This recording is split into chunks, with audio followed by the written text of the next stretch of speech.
Bonjour à tous et bienvenue pour cette nouvelle vidéo sur Blood is the New Black.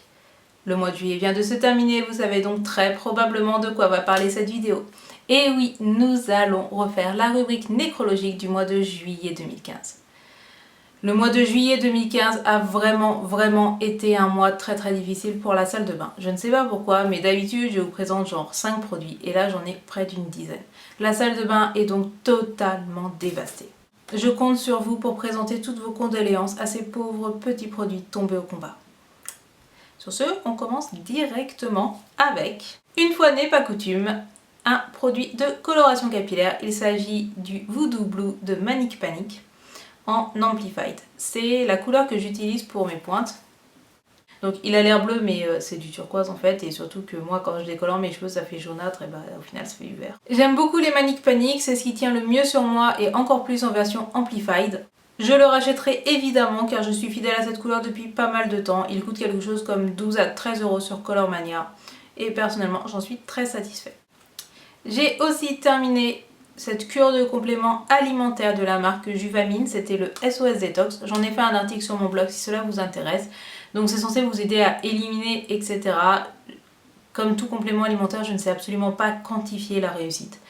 Donc je ne sais pas trop si ça a marché. Toujours est-il que ça a un goût de citron vert sucré à l'aspartame.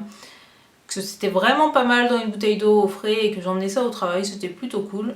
Est-ce que je le rachèterai? Bah pas spécialement, mais il est fort probable que je teste encore des compléments alimentaires, un de ces quatre. J'ai un petit syndrome de Stockholm avec ça. Je continue à en tester même si je sais pas du tout si ça marche et si je suis pas sûre d'y croire en fait. Mais bon, c'est cool quand même. J'ai terminé une bougie.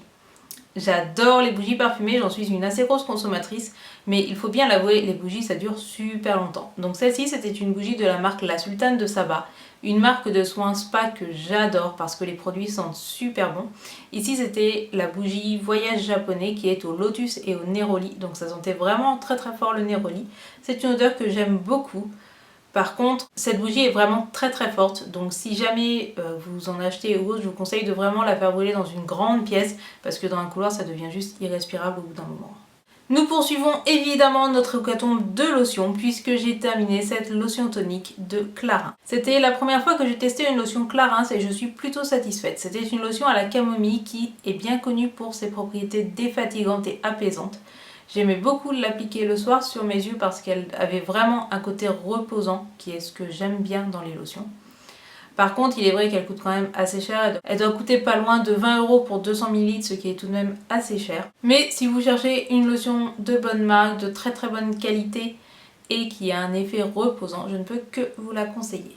J'ai aussi tué une eau micellaire, à savoir celle-ci de So Bioéthique. Je vous l'avais présentée dans ma routine soin du visage que vous pouvez revoir quelque part ici ou ici, je ne sais plus de quel côté ça s'affiche. C'est une eau micellaire bio qui était à l'huile d'argan, donc qui avait un côté assez riche et assez hydratant que j'appréciais.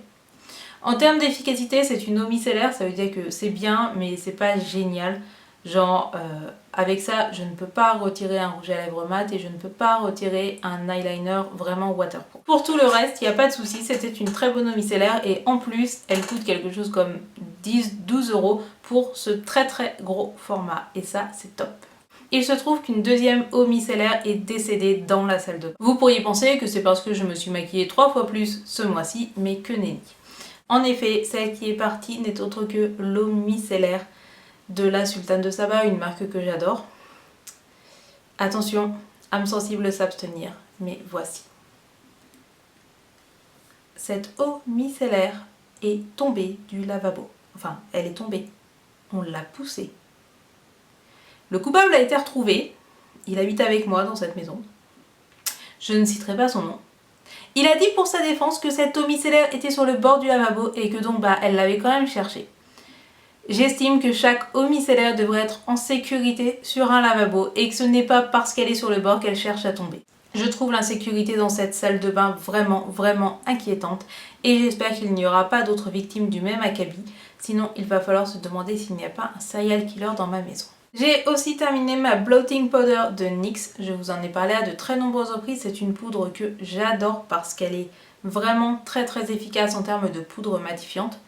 Par contre, il faut bien le reconnaître, c'est une poudre qui ne fait que 8 grammes. Une poudre matifiante de 8 grammes, ça ne fait vraiment pas longtemps, surtout quand comme moi vous en êtes une grosse consommatrice.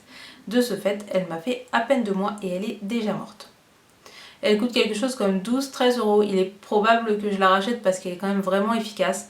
Mais j'aurais aimé un plus gros conditionnement parce que sinon je risque d'avoir à la racheter souvent. J'ai terminé un tube de Cicalfate. Donc la Cicalfate, c'est une crème cicatrisante de la marque Aven qui est notamment très utilisée pour les tatouages. Personnellement, je préfère faire mes cicatrisations avec cette crème plutôt qu'avec une Bepanthen qui pue la mort. Celle-ci, elle sent le soufre et moi j'aime bien l'odeur du soufre tout de même. Elle n'est pas très grasse et elle est suffisamment réparatrice. J'en ai déjà racheté un autre tube.